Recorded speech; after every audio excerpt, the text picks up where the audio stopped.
Healing Addiction in Our Community is an Albuquerque-based nonprofit group. It's dedicated to helping raise awareness and educating the youth on dangers of drug use.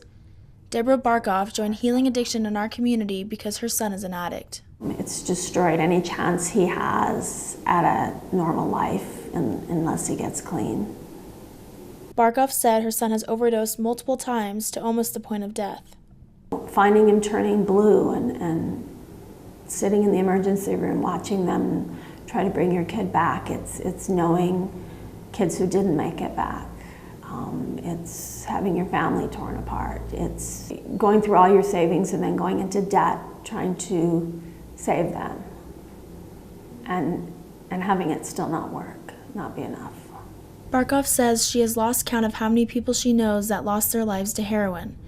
She says she has kicked her son out of her house and he begs to stay with her. His behavior is too erratic, too scary, too disruptive. He's been violent, and so he's homeless. Eventually it became about keeping myself safe. Barkoff wants society to offer better treatment facilities for addicts. Cancer patients get treatment until they're well. Diabetics get treated every time. Addicts don't. It's not a choice. People talk all the time about, oh, you know, they chose drugs. Nobody chooses this. Nobody. Vaughn Bishop is also a member of Healing Addiction in Our Community who struggled with drugs in the past.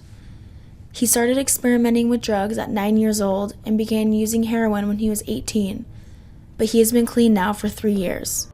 It started with pills, pharmaceuticals, prescription painkillers, oxycodone, oxycontin, and then it eventually graduated into heroin. Vaughn said drugs were okay in his household as a kid.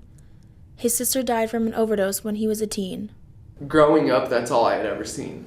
Drugs were in my household, I had seen it, so that was something that all of my role models did, all of my peers did. By the time I was 17, I was a drug addict, and my parents were cool with it. You know, 90% of the drugs that I did, I got from my parents, I got from home.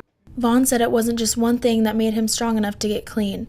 He described it as a domino effect. My desire for something different, my desire for a better way of life, for something better than being strung out on heroin and sticking needles in my arms, started to become a little bit stronger than my desire to use. Vaughn is passionate about getting his story out and raising awareness.